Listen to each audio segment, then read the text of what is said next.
Bailey was one of 3 children. She's got 2 older brothers. Just ball of energy all the time. I think from the time she could walk was running everywhere. Never slowed down, never stopped. We thought we had it easy with boys until we had her.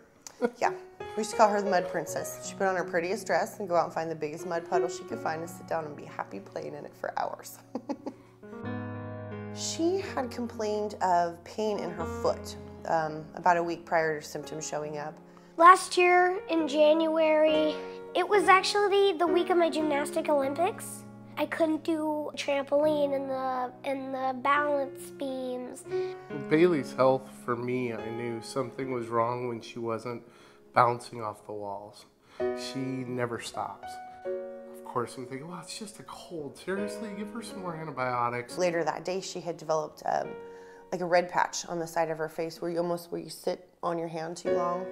It has spread all under my chin, into my neck, all up here. So we took her into the emergency room, did all kinds of blood tests. We got back to the room and the doctor and nurse had come in and said, you know, we're looking at her blood work and we're looking at other testing and things, and it looks like there's a possibility your daughter might have leukemia. On March 18th, 2014, Bailey was diagnosed with very high-risk acute lymphoblastic leukemia. I think when you first start chemo, as a parent, you instantly think, you know, your child's just going to lose the hair overnight or it's going to happen very quickly. And it didn't. It was kind of I can't say a long process, but I guess longer than what we thought it was going to be. I couldn't imagine my daughter without hair. That for me was very real when it started falling out. We stopped brushing it because we didn't want, one brushing, we didn't want to pull it all out and have her be bald. I just want to shave it all off. She's like, all right, hopped up in the chair, and the smile on her face with that big, beautiful head.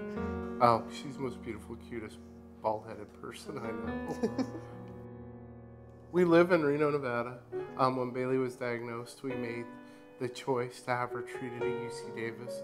Reno, Nevada at the time, didn't have a pediatrics oncology department. And we weighed the options. We chose UC Davis for treatment here in Sacramento. We spent a lot of time in Sacramento, back and forth. Treatments are at least once a week, sometimes every other day. Last month, about 10 months worth of treatment, Bailey and I have put, just my car alone, 12,000 miles on my car, specifically just to drive from home to the hospital for treatment and back. Living in Reno, Nevada, we were down here every other day for 2 weeks, and she had about 6 rounds of intramuscular shots. And we're not talking little flu shots, we're talking like in the big muscles. And I think that was the hardest part, was trying to help her to be calm. I was scared when they did my intramuscular shots, because you have both of them on your legs and you have 2 people waiting for you. It's not one of those you can wait them out all night and they'll just leave. No. You need your medication, you need to do a lot of stuff in here that you don't want to do. She's such a happy child that, you know, we try to find the happy, the positive, the funny in everything. I had a lot of happy moments there. I was the captain of the Sunshine Committee. I love going around. Even if I had chemo, I'd get up and I'd go see other kids, because other kids that are sad, I'd always be able to cheer them up. It makes me happy to see that she's always smiling and she has such a good attitude about it, because she never really lets anything get her down, which is good, and I think it helps a lot.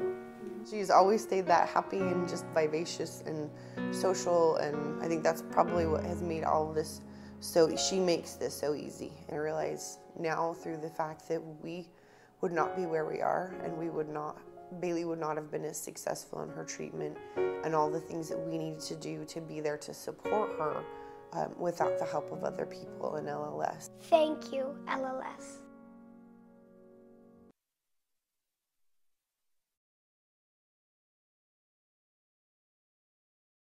I would like to say to Julia and Abby, and to all the students, thank you for all of your help and support through all of this. Like I said, the money's not what it's about.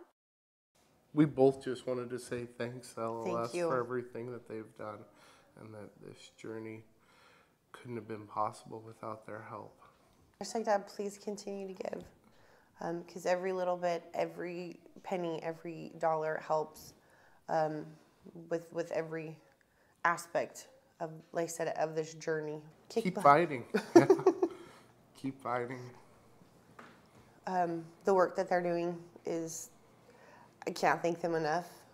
From somebody who has a child who's dealing with it, it's people like them that go out and really make the biggest difference in helping to spread awareness and have the community be involved, and to have people realize that this is something that we can do something about.